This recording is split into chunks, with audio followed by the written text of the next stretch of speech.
वसुधा को मिली धमकी भरी चिट्ठी जिसमें लिखा है कि उसके पापा को किडनैप कर लिया गया है। यहाँ दोस्तों सीरियल वसुधा में अब बहुत ही धमाकेदार ट्रैक आ चुका है जहाँ वसुधा के पापा किडनैप हो गए हैं और उसी डरावने समय में वसुधा को भी वहाँ अगवा कर लिया जाता है। जब वसुधा की आंखों पर पट्टी हटाई जाती है तो सामने का नजारा देखकर वो हैरान रह जाती है। वसुधा को बहुत बड़ा सदमा लगता है, वो पूरी तरह से टूट जाती है क्योंकि उसके बाबा उसके सामने रस्सी से बंधे हुए लहूलुहान हालत में पड़े होते हैं।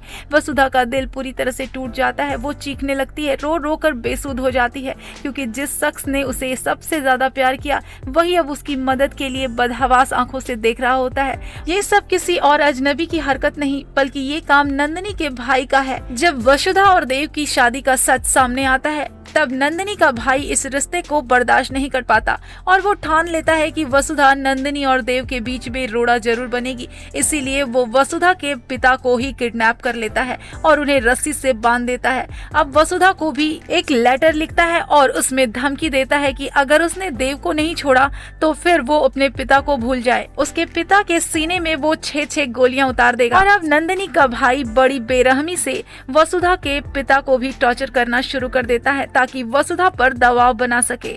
नंदिनी का भाई वसुधा को डराता है, धमकाता है, उसकी हर मांग जबरदस्ती मनवाता है और बार बार यही कहता है कि वो देव के पास कभी भी नहीं जाएगी। उसने वसुधा को उस खूनी खत में ये भी लिखा था कि अगर तुम जल्द से जल्द हमारे सामने नहीं आई तो मैं तुम्हारे बाबा को जान से मार दूंगा।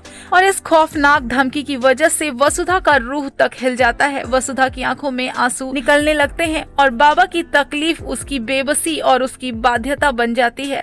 नंदिनी का भाई लगातार उसे मानसिक और भावनात्मक रूप से तोड़ने की कोशिश करता है, दबाव डालकर पिता को जान से मारने की कोशिश करता है। वसुधा के कदम थरथराते हुए पीछे हटने लगते हैं। अंत में वसुधा मजबूर होकर देव से दूर होने का निर्णय ले लेती है और कहती है कि बाबा की सलामती के लिए मुझे अब देव सर से दूर जाना ही पड़ेगा। वेल दोस्तों, अपकमिंग ट्रैक में देखना काफी इंटरेस्टिंग होगा कि क्या वसुधा अब सच में देव से दूर हो जाएगी या फिर वसुधा की इन मजबूरियों का पता देव को चल जाएगा और वक्त रहते देव वसुधा के बाबा को वहां से छुड़ा लाएगा। दोस्तों, आगे का एपिसोड बहुत ही धमाकेदार होने वाले हैं। इसे आगे देखने के लिए वीडियो को लाइक और चैनल को सब्सक्राइब जरूर कर लें।